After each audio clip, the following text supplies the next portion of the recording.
My world was lines. Ink-black rivers on parchment, mountains etched with the patience of geological time, coastlines rendered with an almost surgical precision. For years, I, Reid, had found solace in the immutable truth of geography, in the certainty of a fixed point. My fingers, accustomed to the delicate weight of an antique compass or the whisper of a fine-tipped pen across vellum, traced the contours of forgotten empires, mapping the ghosts of vanished lands. It was a craft demanding absolute focus, an unyielding commitment to accuracy, and I embraced its stern discipline. The news arrived not as a sudden tremor, but as a slow, creeping chill. A letter, its heavy cream envelope bearing a seal I didn't recognize, lay on my desk amidst the organized chaos of my work. The solicitor's script was formal, almost apologetic, informing me of an unexpected inheritance, an ancestral estate, remote and, by all accounts, in a profound state of disrepair. Blackwood Manor. The journey to the estate was a descent into an older, less forgiving landscape. The paved roads dwindled to gravel, then to a rutted track barely distinguishable from the encroaching undergrowth.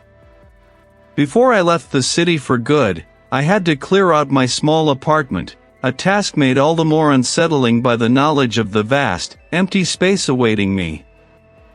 I remember the clatter of the rental truck's engine echoing in the foggy parking garage where footsteps echo too long, each step I took seeming to stretch out into an impossible, drawn-out reverberation, as if the concrete itself was holding its breath, waiting. The mist, thick even indoors, clung to my clothes, lending an ethereal, almost spectral quality to the mundane act of loading boxes. It was a strange, disquieting prelude to the isolation that awaited me. Blackwood Manor emerged from the mist-shrouded hills like a skeletal hand reaching from the earth. Its gray stone walls, streaked with lichen and damp, seemed to absorb the light rather than reflect it. The air within was thick with the scent of dust, decay, and something else, a faint, cloying sweetness, like forgotten potpourri mixed with the tang of mold. I moved through the silence, my breath catching in the cold air, each creak of the ancient floorboards under my boots a stark intrusion. My initial exploration was methodical, a cartographer surveying new, uncharted territory. It was here, tucked away in a forgotten alcove behind a tilting stack of theological texts, that I found it. The clasp was rusted shut, but with a gentle pry, it yielded with a groan that seemed to resonate through the very beams of the house. Inside, nestled amongst brittle parchments and faded, handwritten ledgers, lay the map. It was unlike any I had ever encountered. Not printed, but hand-drawn, on a material that felt impossibly old, like dried, stretched hide, yet remarkably supple. The dimensions were substantial, unfurling to reveal a sweeping overview of the Blackwood estate, far more extensive than I had initially imagined. My breath hitched. This wasn't a casual sketch, this was the work of a dedicated hand, perhaps even another cartographer, the one operating with a very different understanding of the world. The precision was breathtaking. Every contour of the land, every bend of the river that snaked through the property, every grove of ancient trees was rendered with an almost obsessive detail. I could discern individual stones in the crumbling boundary walls, the precise angles of the outbuildings, even the delicate filigree of the iron gate that marked the estate's true entrance, far beyond the rutted track I had taken. It was an astonishing testament to a meticulous eye, a mirror of my own exacting standards. But then, the anomalies began to emerge, subtle at first, then increasingly stark. Areas of the map were incomplete, not merely blank, but abruptly cut off, as if the draftsman had stopped mid-stroke, or as if the very fabric of the map dissolved into nothingness. And then there were the symbols. They were scattered across the map. portions, small, intricate glyphs unlike any cartographic notation I knew. Not standard survey markers, nor heraldic crests. These were raw, almost primal, swirling patterns that seemed to pulse with a silent energy. Some resembled stylized eyes, others gnarled roots, or perhaps distorted, skeletal figures. My professional curiosity, usually a calm, intellectual pursuit, was now tinged with an unfamiliar apprehension. This wasn't merely an old map. It felt like a coded message, a grim invitation. It spoke of secrets buried deep, not just in the earth, but in the very history of this place, and by extension, in the bloodline that had brought me here. What kind of truths lay hidden within these uncharted spaces? The inherited parchment, with its unsettlingly precise yet incomplete lines, felt cool and heavy in my hand. My world, once a meticulous arrangement of known points, was now a shifting landscape, challenged by the very document I was compelled to complete. The estate, vast and overgrown, stretched before me like a forgotten kingdom.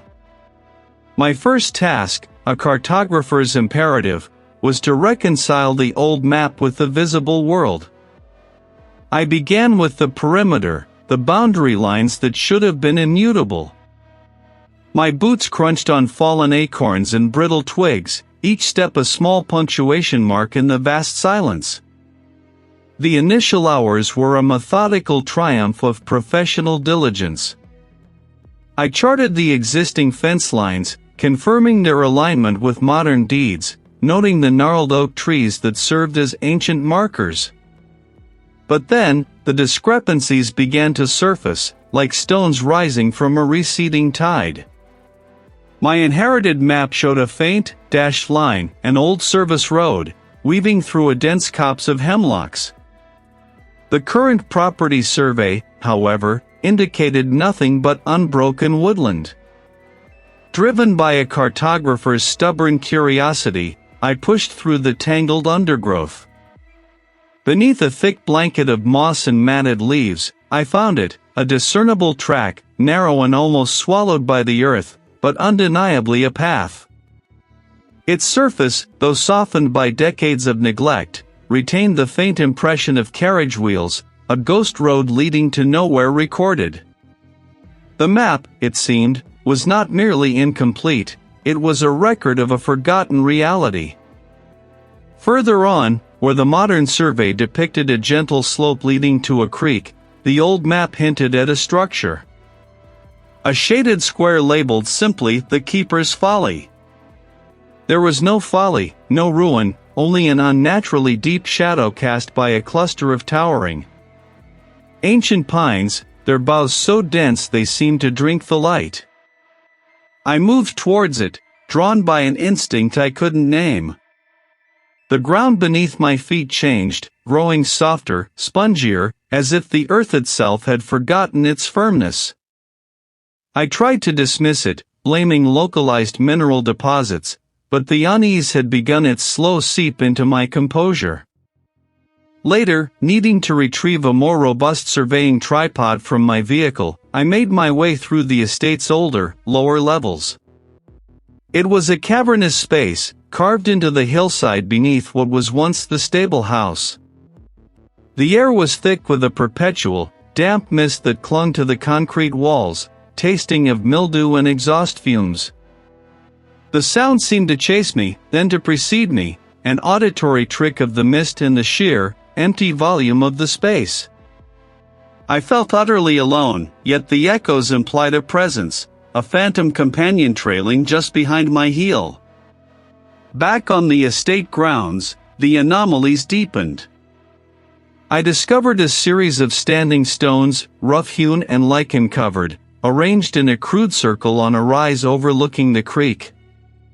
They were not marked on any modern survey, nor even hinted at in the estate's historical records I had reviewed. My inherited map, however, had tiny, almost imperceptible crosses precisely at their locations. They radiated an odd stillness, absorbing sound, so that even the rustling leaves seemed to dim as I approached. I spun around, convinced I had heard a voice, but there was nothing, only the swaying branches and the encroaching twilight. The land wasn't merely hiding its secrets, it felt as though it was actively concealing them, a living, breathing entity resisting my gaze. Days bled into a singular, elongated dusk within the estate's walls. My focus, once a keen instrument, began to fray at the edges. I would spend hours poring over the map, comparing its strange geometries to the faded blueprints I'd found tucked away in a forgotten desk. It began subtly, as all insidious things do. A flicker in my peripheral vision, a shadow, too swift, too deep to be merely the play of firelight against the old stone. I'd turn, my neck stiffening, only to find the corner empty, the old tapestry motionless, the air still. Tiredness, I'd tell myself, rubbing at my temples. The strain of the old house, the isolation. But the incidents became more frequent, like persistent gnats buzzing just beyond reach. Then came the sounds. Not the creaks and groans of an ancient structure settling into its bones, but something softer, more deliberate. I'd pause, pencil hovering over parchment, straining to discern a word, a meaning. But it would always dissolve into the ambient quiet, leaving behind only a faint, metallic tang in the air, like old blood or ozone. I'd dismiss it as the wind, a draft finding its way through a forgotten crack, but the estate's windows were all sealed, its doors stout. One morning, I found my antique magnifying glass, which I had carefully placed beside the inkwell, resting instead atop a pile of forgotten letters in the adjacent room. A book on surveying, one I had been consulting just hours before, lay spine up on the floor, its pages fanned open to a diagram of subterranean passages.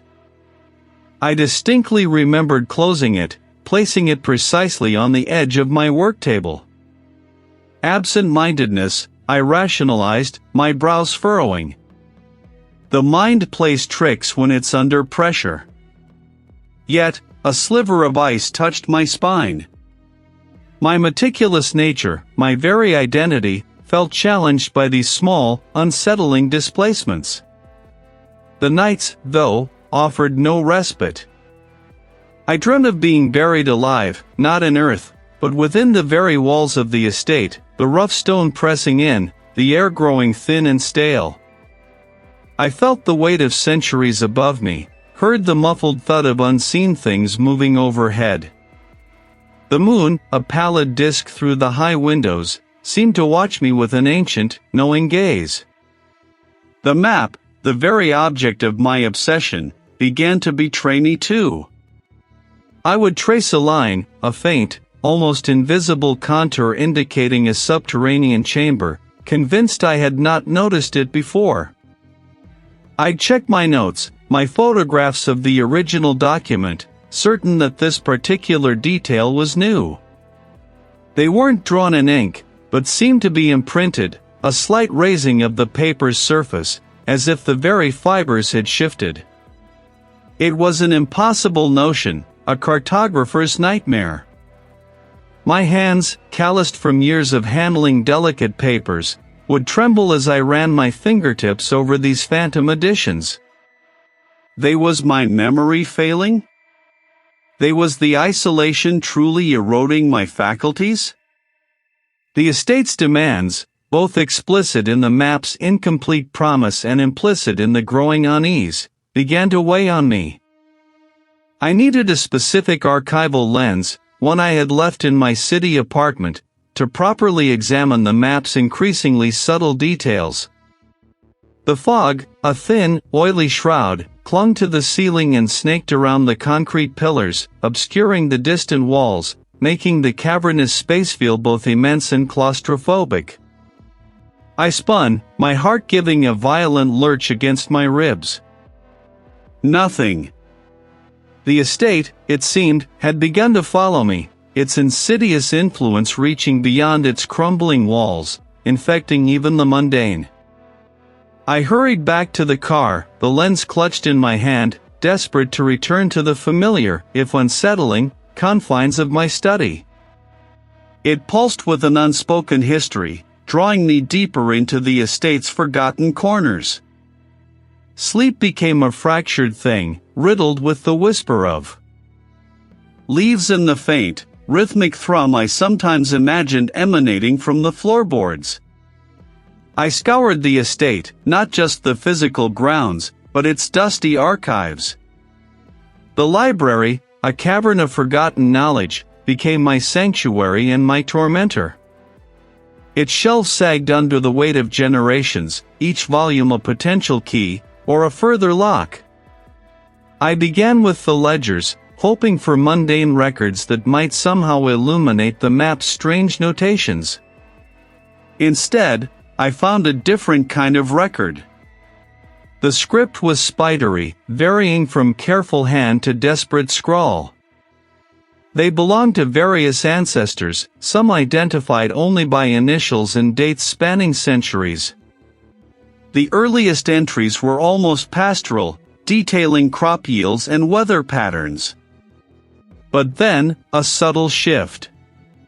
A recurring phrase began to appear, the murmuring deep. One journal, dated to the late 1700s, spoke of the shadow that lengthens from the old oak and the chill that rises from the southern woods, bringing with it a forgetting. The writer, a woman, detailed her brother's gradual withdrawal, his vacant stare, his eventual disappearance. It was precisely where my map showed a faint, unnamed contour, or ripple in the otherwise smooth terrain. Another journal, from the mid-1800s, recounted a string of livestock mutilations, not violent, but unnervingly precise, as if something had drawn the life out of them. My fingers traced the faded ink, the accounts mirroring each other across generations. Madness. Disappearances. Strange occurrences. The map wasn't just a survey, it was a chronicle of affliction, a guide to suffering. One letter, penned by a worried mother in the early 1900s, pleaded for advice regarding her son, who had begun to speak in a language no one understood. Carving symbols into the floorboards identical to some of the cryptic glyphs I'd seen etched into the old stone marker near the estate's boundary, another spot my map highlighted with an unusual crosshatch pattern. He too, she wrote, had been drawn to the singing stones near the southern woods. The air in the library grew heavy, not just with dust, but with the weight of these accumulated sorrows. It was a key, yes, but to a door I now feared to open. Driven by a desperate need to verify these patterns, to find any counter-narrative, I ventured out, leaving the estate's confines for the first time in weeks. My destination was a small, regional archive, rumored to hold local historical records. I spent hours hunched over microfiche readers, the hum of the machine a dull counterpoint to the frantic rhythm in my chest. I cross-referenced names, dates, and locations. The local newspaper archives were a grim parade of missing persons reports, often dismissed as wanderers or runaways, but the sheer volume, and their geographical clustering around the estate, was undeniable. The folklore section yielded snippets, the hunger of the deep, the earth's demand, the drawn ones. Night had fallen by the time I emerged, my mind a storm of dates and disappearing faces. The mist hung thick, obscuring the concrete pillars, turning the familiar space into a labyrinth of indistinct shapes. My breath plumed before me, a ghost in the artificial light. Every drip from the ceiling, every distant engine hum, was amplified, distorted. I felt an inexplicable pressure, as if the very air was pressing in, trying to force the newly acquired knowledge from my mind. The muffled scrape of my shoes on the rough concrete sounded like a predator stalking, the echoes stretching, until I couldn't tell if they were my own or something else's. My hand instinctively went to my pocket, where a folded photocopy of one of the particularly unsettling old newspaper articles now rested. The date coincided with a particularly cryptic entry in one of the journals I'd found, an entry that simply read, "The land has claimed its due." The map. A diagram of its insidious reach.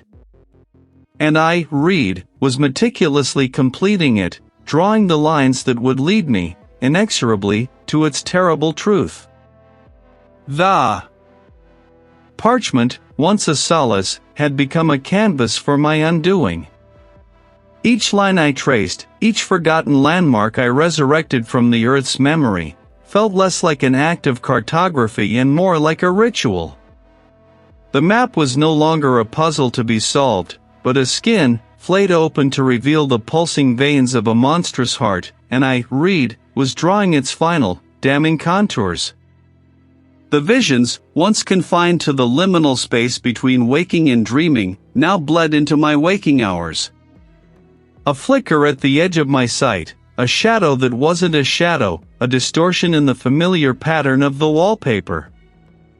One afternoon, as I bent over the map, a sudden, searing image flared behind my eyes, a gaping maw in the earth, not of rock or soil, but of something dark and viscous, like congealed night, ringed by crude, ancient carvings that writhed and pulsed with an unseen energy.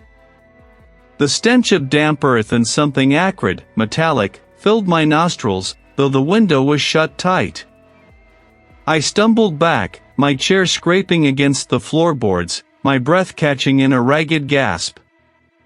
They spoke of hunger, of ancient packs, of a lineage stained with a debt stretching back further than any map could chart. You build the path. Another, deeper, reverberated from the floorboards beneath my feet. The blood remembers. The earth demands. They were not just sounds, they were concepts, imprinted directly onto my mind, each word a splinter of ice driven into my skull. I hadn't touched it, hadn't even been near that particular shelf. Later, a gust of wind, though the night was still, slammed shut the door to the study with such force that the old glass panes rattled violently in their frames. Then came the scratching, a persistent, rhythmic rasping sound that seemed to emanate from within the walls, as if something with long, sharp claws was trying to tunnel its way out, or in. I began to see them, too, or fragments of them.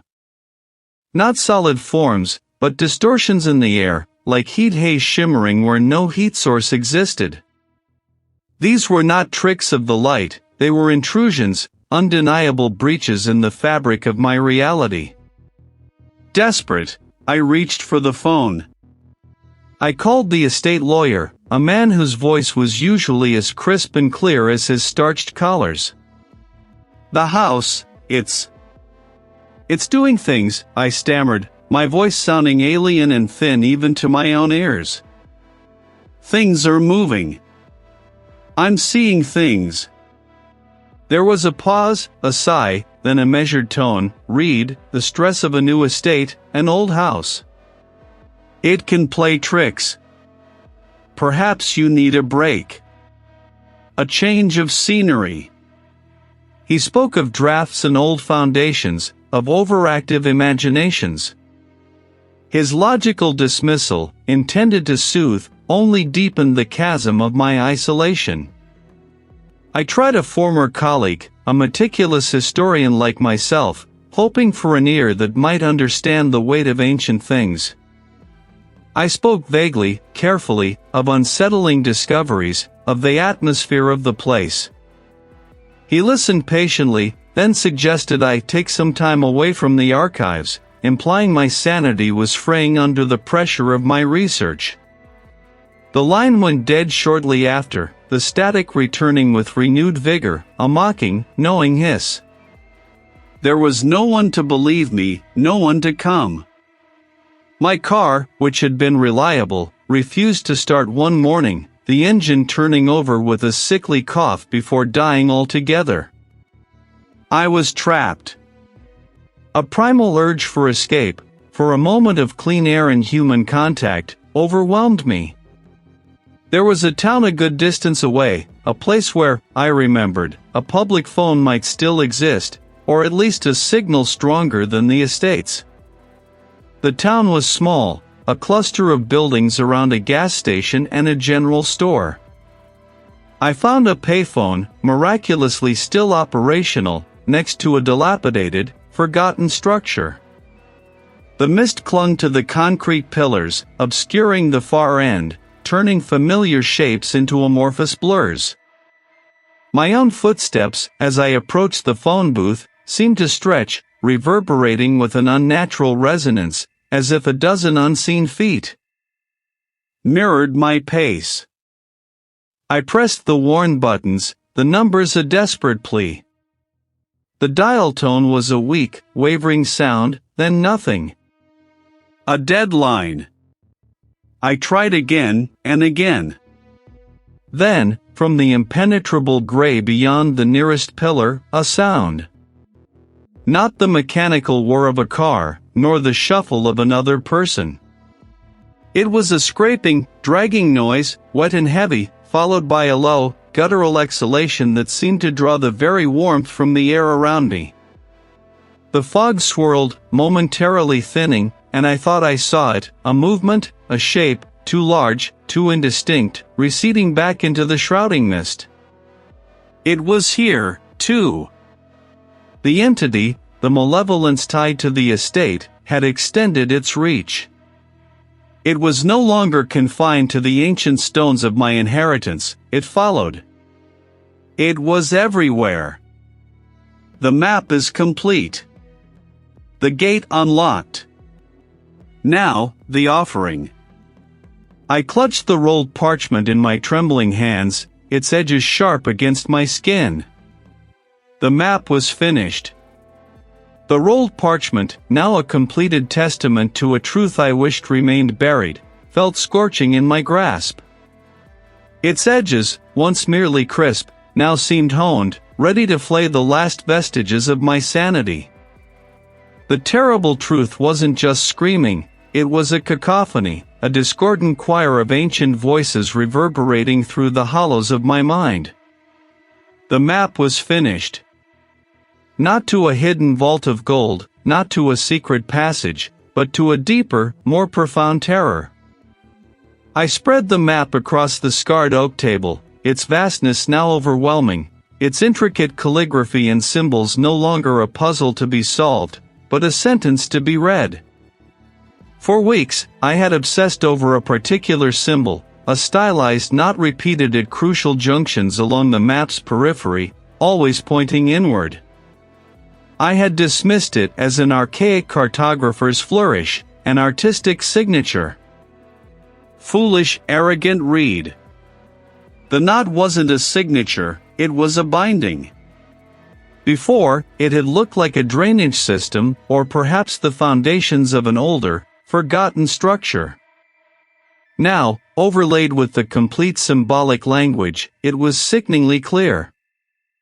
The lines weren't ducts or walls, they were conduits, channels, wards. It was a lock. A seal. A prison. It prickled at my nostrils, crawling under my skin. My hands trembled as I traced the lines. This wasn't a blueprint for exploration, it was a schematic for containment. And the entity it contained was not of this world, not in any sense I understood. It was something that had festered beneath the land for unimaginable eons, held captive by these very lines, these very symbols, meticulously etched by my forebears. They were the creaks and groans of a weakening cage. The prison was failing. I needed to confirm it, to find some tangible proof beyond the map's terrifying eloquence. My mind, a frantic, buzzing hive of fear and desperate logic, latched onto a memory, a forgotten box of my great-grandfather's personal effects, relegated to a rented storage unit across town. It contained notebooks, journals, things he had deemed too sensitive for the estate's library. I had dismissed them as the ramblings of an eccentric old man. Now, I knew better. The drive was a blur. The city lights, usually a comforting blanket, seemed hostile, mocking. I navigated through the labyrinthine streets, my thoughts a whirlwind of horrifying possibilities. Was I meant to reinforce the seal? Or had my diligent completion of the map, my innocent quest for historical accuracy, inadvertently weakened it further? The weight of lineage pressed down on me, suffocating. Had I been drawn here, not by chance, but by some unseen, ancestral compulsion? Was my bloodline inextricably tied to this ancient horror, to its imprisonment, or worse, to its eventual release? The air was thick with exhaust fumes and an unnatural dampness that clung to my clothes, raising goosebumps on my arms. My storage unit was in the deepest, most neglected corner. The rusty roll-up door grated like a scream as I hauled it open. Inside, stacked amidst forgotten furniture and dusty boxes, was the wooden crate I sought. The journal lay nestled atop a pile of brittle letters, its leather cover cracked, its pages yellowed and fragile. It was my great-grandfather's hand, unmistakably. I flipped through the elegant, looping script, my eyes scanning for keywords, for confirmation of the map's grim pronouncement. And then I found it. A series of entries, dated decades apart, charting the slow decay of the great work, the binding stone, the chthonic keeper. He wrote of the tremors. He wrote of the bloodline's sacred duty, the burden of inheritance. One passage, scrawled in a frantic hand, made the bile rise in my throat. The new cartographer. He must understand. The lines are not to be broken, nor completed without the proper rites. To finish the map is to either reinforce the prison or to open the final lock. May the ancients guide him, for the choice, when it comes, will be his alone. And the price. The price will be everything. My great-grandfather knew. He understood the map, the entity, the lineage. And he knew that one day, another would come to finish the task. That another was me. I gripped the journal so tightly its pages threatened to tear. The map was not a treasure hunt. It was a key.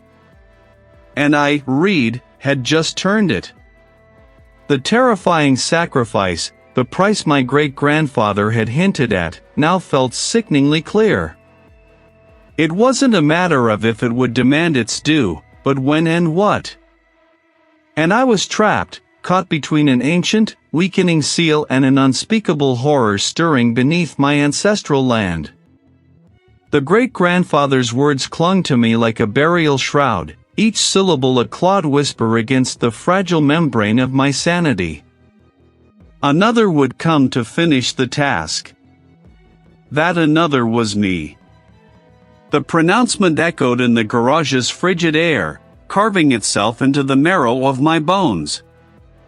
I stumbled from the workshop, the journal clutched against my chest, its worn leather cover a cold comfort against the rising tide of dread. My mind, usually a precise instrument of logic and order, was a battlefield. Every fact I'd painstakingly catalogued, every line I'd drawn on my maps, twisted into grotesque new forms. The entity. The lineage. The sacrifice. The drive was a blur of frantic intention, a desperate flight from the house itself, only to find myself descending into the subterranean maw of the town's communal parking structure. The air grew thick, heavy with the metallic tang of damp concrete and stale exhaust. The fog wasn't natural, not the mist that rolled in from the nearby coast. This was an internal exhalation of the concrete itself, clinging like grave shroud to the support pillars, licking at the tires of parked cars. It coiled around my ankles as I stepped out, a living, ethereal thing. My breath plumed, thick and white, and vanished almost instantly into the gray. I moved with a sudden, jerky urgency towards my car, fumbling with the keys. The satchel lay on the passenger seat, a beacon of forgotten normalcy. But as my fingers grazed the cold metal of the door handle, a different chill seized me, one that bypassed the skin and pierced directly to the core. A low thrum began beneath the floor, a vibration that resonated in my teeth, a frequency beyond hearing yet utterly felt. The fog thickened, swirling faster, twisting into indistinct shapes at the periphery of my vision. You feel the calling. The resonance is strong within you, air. My hand froze on the car door. This was it. Not an implication, not a feeling, but a direct, terrifying address. It was ancient, patient, and utterly malevolent. It promised understanding, power, release from the gnawing fear. I fought it, pressing my forehead against the cold metal of the car, squeezing my eyes shut. No. It showed me the precise coordinates, a hidden chamber deep beneath the oldest oak on the estate, a place of convergence. Come. To the heart. To the joining. The lure was almost unbearable, a magnetic pull toward the very thing that horrified me. It was trying to draw me back, to possess me, to make me a vessel for its completion. But within the torrent of its influence, a fragment of my great-grandfather's journal flashed through my mind. Not the words about my task, but an earlier, almost illegible entry, scrawled in a frantic hand, the blood. Not of life, but of self. The cartographer's truth. To unmake the order. To drown the knowing. A desperate countermeasure. A ritual. It wasn't about destroying the entity, but resealing it, forcing it back into the earth, into the oblivion from which it had stirred. And it required a sacrifice.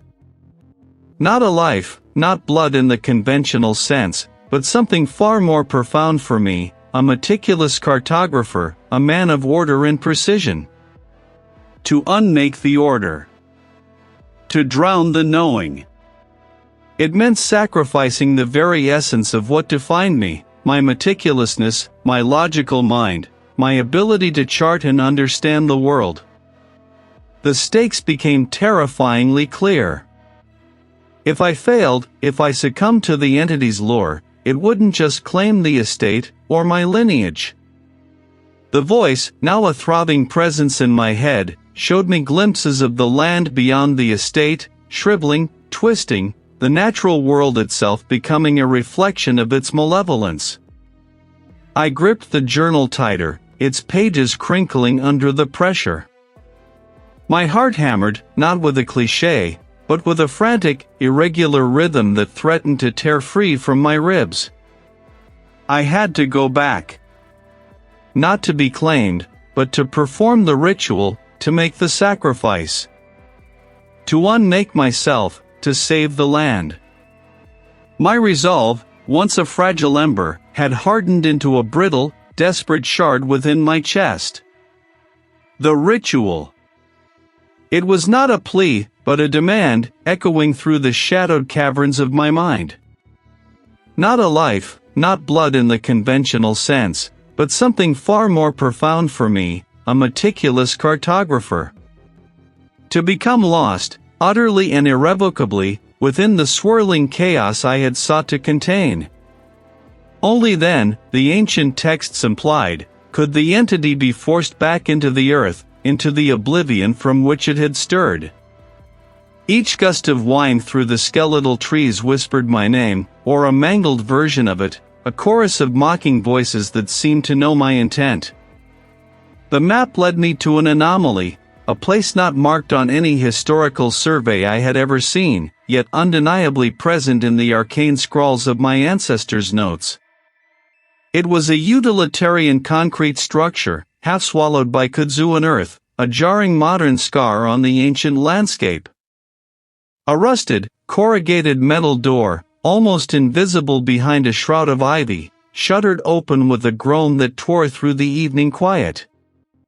The air inside was heavy, frigid, and tasted of stale oil and something profoundly inorganic, like calcified fear.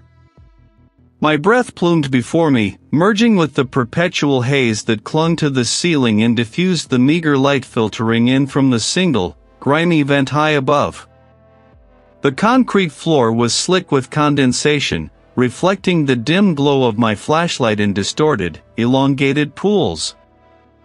Click-clack. Clack-clack-clack.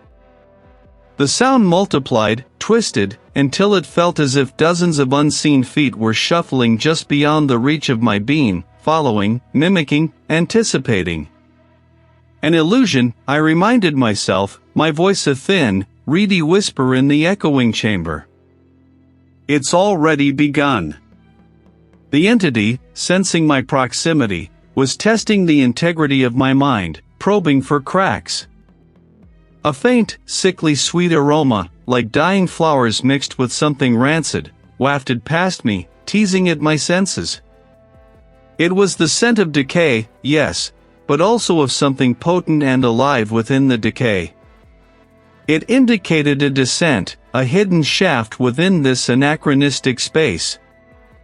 A low hum vibrated through the soles of my feet, a resonance that felt less like machinery and more like a monstrous, subterranean heartbeat. Then, a physical obstacle.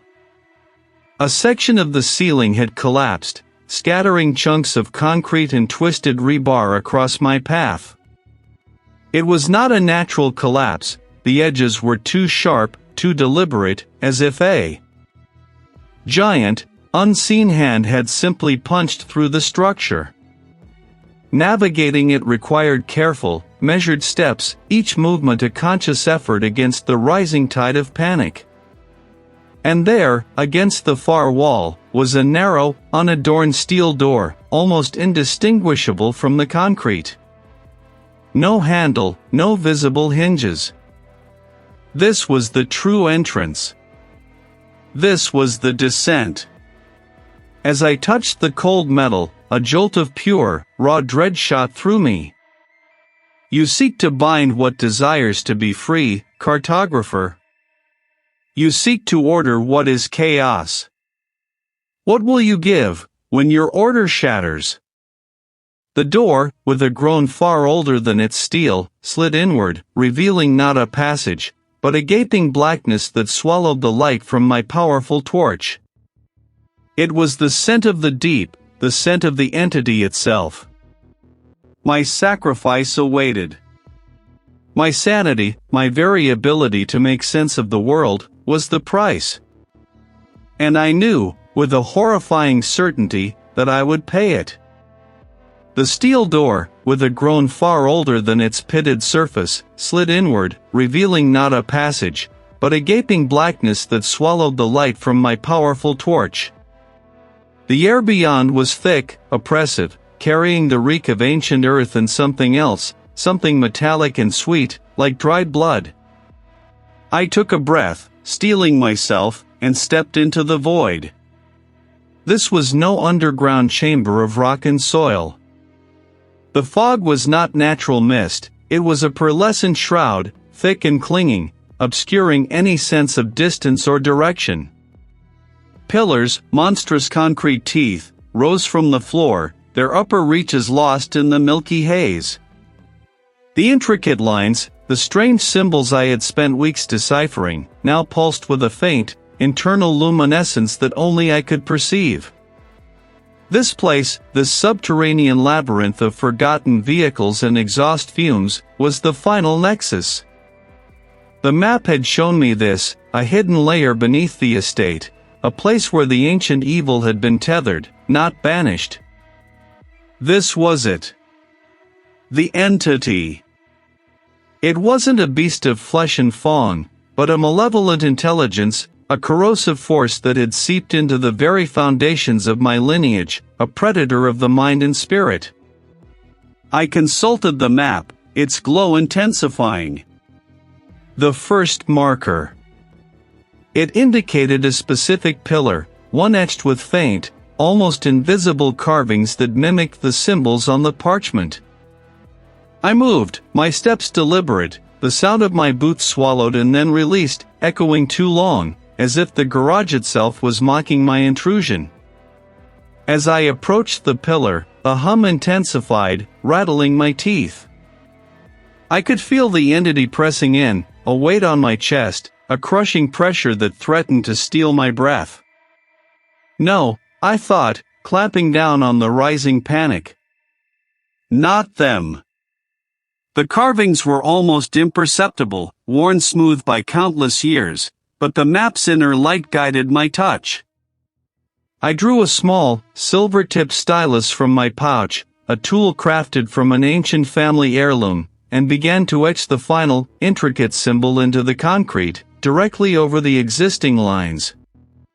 Each stroke was a battle, my arm trembling, the air around me crackling with unseen energy. In the very marrow of my bones, a chorus of forgotten voices, my own among them. I gritted my teeth, ignoring the vertigo, the nausea, the sudden, overwhelming urge to simply lie down and surrender. My cartographic precision, my meticulous nature, became my shield.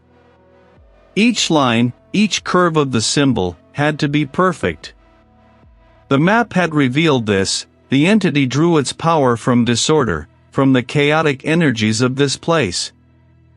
The ritual was an act of imposition, of order, of binding. As the final line connected, a blinding flash of silver light erupted from the pillar, momentarily dispelling the fog. I stood there, trembling, the stylus falling from my numb fingers. The crushing weight was gone. I had done it. I had contained it. But the cost. The silence was not peaceful. I felt lighter, yes, but also profoundly diminished. The images of my ancestors, their screams, their despair, had imprinted themselves onto my soul. I felt a connection to them now, not of blood, but of shared suffering, a burden I would carry forever. I was free, yes, but forever altered, a map of scars etched onto my very being. The estate was quiet now, but the silence was a new kind of terror. A profound quiet descended, not as a gentle shroud, but as a sudden, brutal amputation of sound. One moment, the air vibrated with a dissonant hum, a symphony of ancient protest and a hunger I could almost taste, the next, an absolute void. My stylus, the silver tip still shimmering with a faint, borrowed luminescence, clattered against the concrete pillar as my fingers spasmed, releasing their grip. The thud echoed, unnaturally loud in the vacuum. I stood there, swaying, the world around me a blur of gray dust and fractured shadows. It was gone. My vision slowly cleared, though a persistent shimmer danced at the periphery, like heat haze above scorched earth. The chamber, once merely derelict, now looked like a battleground. A thin line of dried blood traced a path from my temple, down my cheek, to my jaw, a souvenir of some forgotten impact. The silence was not a bomb, it was a cage. What had I done? The question was a dull hammer blow against the inside of my skull. I had etched the final line. I had completed the map. I had unleashed or contained something. I couldn't be sure which. The entity's departure left a residue, not of its essence, but of its absence. Each muscle screamed, 1,000 tiny knives. I stumbled, catching myself on a jagged piece of fallen masonry. I pushed myself upright, a slow, agonizing ascent. The air, though no longer charged with malevolence, was thick with dust and the cloying scent of disturbed earth, mixed with something metallic and acrid, like old pennies left in stagnant water. The estate above me, I knew, must be a wreck. I had felt the tremors, heard the distant groans and cracks as the land itself convulsed. My work had not been without consequence. The very foundations of my ancestral home had been rattled, perhaps shattered. My gaze drifted to the completed map, etched into the pillar. The lines, once mere representations, now seemed to hum with a latent energy. And within those lines, something new had emerged, something I hadn't drawn. A single, intricate symbol, nestled at the very heart of the completed design, a symbol I had never seen before, yet felt intimately familiar. It was like a memory unearthed, a knowledge I had always possessed, yet only now truly understood. A new lens through which to see the world, and it was terrifying. I began the arduous climb out of the underground chamber, each step a testament to sheer will.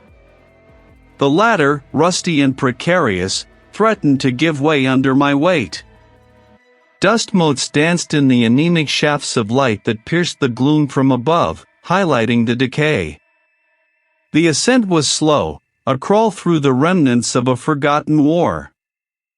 When I finally emerged, blinking, into the twilight, the estate was indeed a husk. The old manor house, its once proud facade now riddled with gaping fissures, looked as if it had wept stone. A section of the roof had caved in, exposing the skeletal ribs of the attic. The ancient oaks, gnarled and defiant, were scarred, branches snapped, their leaves coated in a fine layer of gray ash. I walked, or rather, shuffled, across the ruined grounds, my boots crunching on fallen debris. My mind felt like a shattered mirror, reflecting disparate fragments of what had transpired. The world had shifted on its axis, and I was no longer merely Reid, the cartographer. I was something else, something touched, something marked. I reached my vehicle, a dusty, unremarkable sedan, parked precariously on the overgrown drive. The key felt alien in my trembling hand. Hours later, the world outside remained oblivious. The hum of distant traffic was a dull drone. My reflection in a grimy windowpane showed the same haunted eyes, the same gaunt face, but now, a subtle shift. The quiet hum of the garage, the distant murmur of the city, all seemed to press in, yet also to recede, as if I now perceived them from a great distance, through a veil. The world was the same, yet irrevocably different, for I was different. And the cost, I knew, had only just begun to reveal itself. The world outside the estate felt both impossibly distant and unforgivably bright. Each gust of city air, once a mere inconvenience, now tasted of 1,000 tiny particles, each one a sharp, alien fleck on my tongue. I moved through the familiar streets like a ghost haunting its own past, my body a vessel emptied of its former contents, now filled with a cold, echoing space. The profound quiet that had descended upon the estate, that brutal amputation of sound, had followed me. It wasn't an external silence, but an internal one, a vacuum where the ordinary hum of existence used to reside. The dissonant drone, the ancient hunger, had ceased, yes, but it had left behind an imprint, a negative space in my mind where its presence still resonated. I no longer heard it, but I felt its absence, a phantom limb of sound that throbbed with a deeper, more insidious knowledge.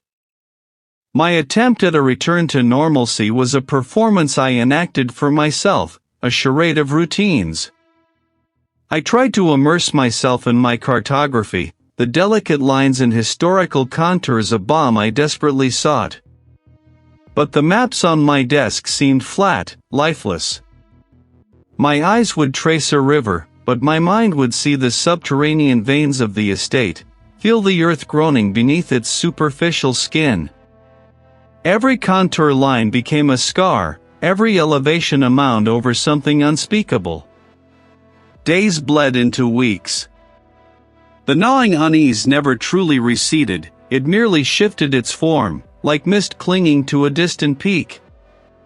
I needed to retrieve some specialized archival paper, a particular stock that was difficult to source, stored in a private facility across town.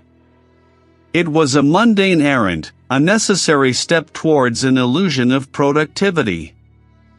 I drove through the city, the hum of the engine a dull thrum against the ringing emptiness in my ears. The destination was a nondescript building, its lower levels housing a vast, concrete labyrinth. The fluorescent lights, encased in wire cages, cast a sickly yellow glow that struggled to pierce the dense, artificial fog. It wasn't natural mist, it was an industrial exhalation, a byproduct of the ventilation system, trapped and swirling. Each click of my shoes against the rough concrete was amplified, stretched, distorted, bouncing off unseen pillars and unseen walls before fading into the gray gloom. I was alone. Utterly, terribly alone. The vast, cavernous space swallowed all other sounds, leaving only the echo of my own existence. I gripped the keys tighter, the cold metal biting into my palm. A scent, faint but unmistakable, began to unfurl in the damp air, the deep, earthy musk of disturbed soil, wet and rich, mingled with something else, something ancient, mineral, and faintly metallic, like old blood and rust. It was the smell of the deepest reaches of the estate, the scent that had risen from the newly opened earth, the breath of the buried thing. My breath hitched. This was no phantom memory, this was here. It was the lingering perfume of a horror I had thought contained, a signature left on the very air I breathed. I spun around, my eyes straining into the swirling fog. Nothing. But the scent persisted, a phantom anchor, binding me to what I had found, to what I had done. I had not escaped. I had merely traded one cage for another. The entity was not gone, it was simply quiescent, its hunger perhaps sated for a time, but its presence was now a part of me, woven into the very fabric of my perception. I was no longer just Reid, the cartographer. I was the keeper of a terrible secret, yes, but more than that, I felt a subtle, undeniable pull asterisk towards the earth, a resonance with the deep places I had uncovered. The map was complete, but my own charting had just begun. I was its guardian, perhaps, but also its unwitting extension, forever tied to the malevolence beneath the land.